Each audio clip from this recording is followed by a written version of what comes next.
जन्माष्टमी आते ही मंदिरों से लेकर घर घर में तैयारियां शुरू हो जाती है, लेकिन आज हम आप भगवान श्री कृष्ण की ससुराल के बारे में बताएंगे जो औरैया जिले में है और आज भी श्री कृष्ण भगवान की पत्नी रुक्मिणी का महल स्थित है। तो वही गांव में रुक्मिणी माता का मंदिर भी बना हुआ है जहां जन्माष्टमी को लेकर तैयारियां की जा रही है।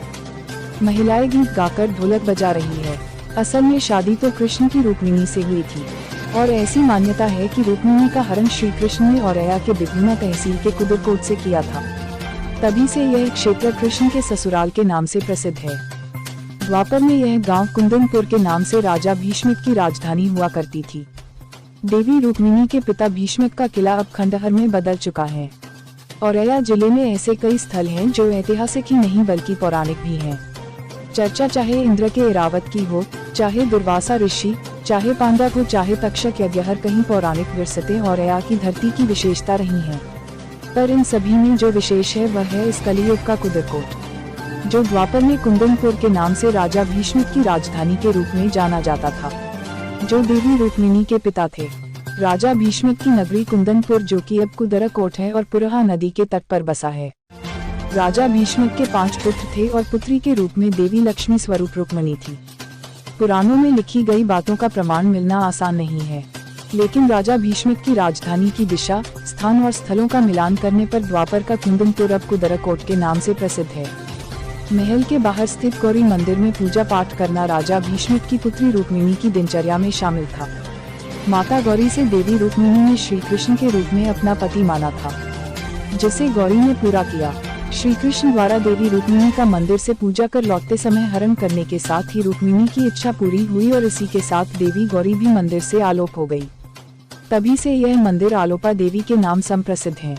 आलोपा देवी मंदिर से महज थोड़ी ही दूरी पर राजा भीष्मिक का महल, जो अब महल न होकर खंडहर का रूप ले चुका है, और अब वहां चल रहा है एक स्कूल।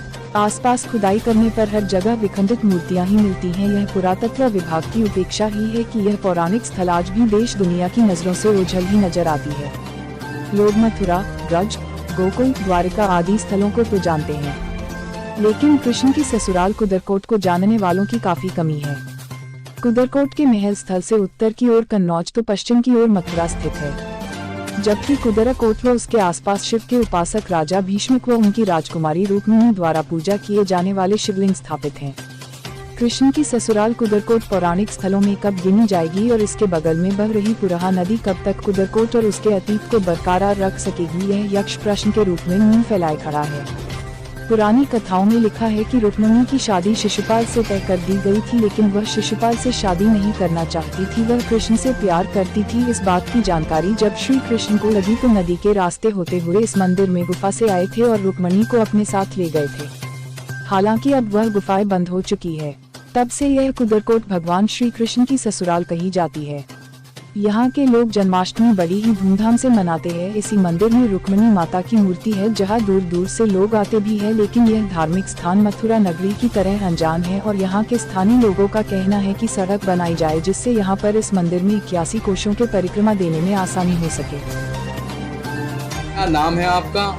और ये कुदरकोट जो बताया जाता है रुक्मिणी जी का जो है मायका था, क्या कहानी है इसकी? मैं शंकर पूर्वान भूगल से। ये जो कुदरकोट है ना, इसका आज से लगभग ग्रंथों के अनुसार जानकारी है 5000 वर्ष पूर्व इसका नाम कुंदनपुर हुआ करता था। मुगल शासन काल में यहाँ जो राजा हुए करते थे, मुगल शासन काल था, तब यहाँ के राजा ने यहाँ बहुत वो किया था, क्या बोलते हैं, बहुत आक्रमण करके यहाँ के लोगों को बहुत बुरी तरीके से मारा पीटा था। यहाँ हाथी की दाएं चलाई गई थी, जिसके अवशेष जो लोगों के ऊपर हाथी की दाएं चलाई गई थी, इसके अवशेष यहाँ ये बगल में जो स्कूल है यहाँ आज भी मिलते हैं। यहाँ के जो राजा भीष्मक थे, उनके रुक्मिणी सहित 5 पुत्र थे और रुक्मिणी उनकी पुत्री थी। तो रुक्मिणी जी का प्रेम प्रसंग भगवान कृष्ण से चलता था। जब और कृष्ण रुक्मिणी का जो साथी था शिशुपाल रुक्मिणी जी से शादी करना चाहता था, लेकिन किसी कारणवश राजा भीष्मक और रुक्मिणी जी को वो पसंद नहीं था। लेकिन रुक्मिणी का भाई रुकुम उससे ही उनकी शादी कराना चाहता था और उसकी शादी तय भी कर दी थी। जब ये बात रुक्मिणी जी को नागवार गुजरी तो उन्होंने एक संदेश अपने जो वहाँ उनके यहाँ कार्य करते थे लोग, उनके द्वारा एक संदेश भगवान कृष्ण के यहाँ पहुँचाया। शादी से एक दिन पूर्व भगवान यहाँ रथ के द्वारा, ये यहाँ पुरा नदी है, यही आसपास सुरंग के द्वारा यहाँ आए और रुक्मणी जी को यहाँ से अपनी पत्नी बनाकर ले गए। जन्माष्टमी के दिन यहाँ पर क्या क्या? जन्माष्टमी के दिन यहाँ दूर दराज क्षेत्र से, मथुरा से और देश विदेश से लोग आते हैं। भव्य कार्यक्रम होते हैं, यहाँ झांकियाँ निकलती हैं, रात को कीर्तन होते हैं, उसके बाद विशाल भंडारे का आयोजन यहाँ किया जाता है हर जन्माष्टमी को। एक तीर्थ स्थल जो रुक्मिणी धाम और पीछे भयानकनाथ मंदिर, ये बहुत पुराने तीर्थ स्थल हैं। ऐसे बड़े बड़े दूर ऐसी घटना नहीं हुई जो पता लगा है। हमारे बुजुर्ग बताते हैं कि श्री कृष्ण भगवान वहाँ से सुरंग द्वारा आए थे और हमारी रुक्मिणी जी को यहाँ से लेके गए थे। ऐसा कार्य हर जगह नहीं होता ये बहुत, और मैं चाहता हूँ कि चारों तरफ से पक्के रास्ता बन जाए, तो यहाँ लोगों को दिक्कत ना हो आने जाने में। बहुत भीड़ होती है जब लोग आते हैं बाहर से, बहुत दूर दूर से यहाँ लोग आते हैं, लेकिन थोड़ी दिक्कत होती है जो रास्ता नहीं बनी हुई है। तो मैं चाहता हूँ यहाँ के जो भी हमारे सांसद या विधायक जो भी हों वो इस कार्य को करें, बहुत अच्छा लगेगा। और ये हमारी रुक्मिणी धाम माना हुआ है, ये बहुत दूर दूर तक विख्यात है, बहुत दूर दूर से लोग आते हैं यहाँ पर। जन्माष्टमी के दिन यहाँ क्या प्रोग्राम है? जन्माष्टमी के दिन यहाँ बहुत, यहाँ कुदरकोट के वासी जो हैं और आसपास के जो क्षेत्र के लोग हैं शाम को आते हैं, यहाँ कीर्तन होते हैं और प्रसाद वितरण होता है। सब लोग झांकी द्वारा यहाँ सब कुछ दिखाते हैं। जो भी सभी लोग हमारे कुदरकोट के सभी लोग आते हैं और क्षेत्र के आसपास के लोग आते हैं, और जो भी पूजा पाठ हमारे आसपास के लोग मानते हैं वो यहीं पे आते हैं। एक रुक्मिणी धाम मंदिर ये है और पीछे भयानकनाथ मंदिर है।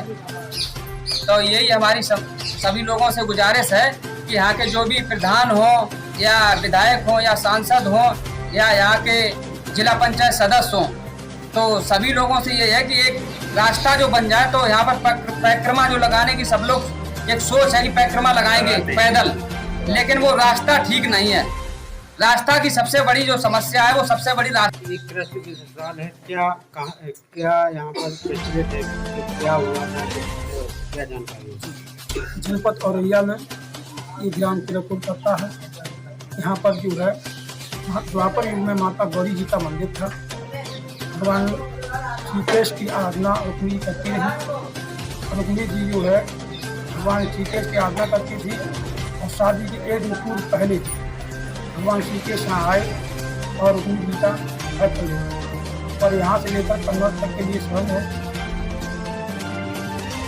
और यहाँ पर जो है चैत की नवरात्रि, 5 नवरात्रि मेला लगता है। जन्माष्टमी के दिन यहाँ पर क्या क्या प्रोग्राम होते हैं? जन्माष्टमी को गाना बजाना होते हैं, कीर्तन मंडल की जो है आयोजन किया जाता है। सभी लोग भव्य स्वागत करते हैं उनका, भगवान जी का।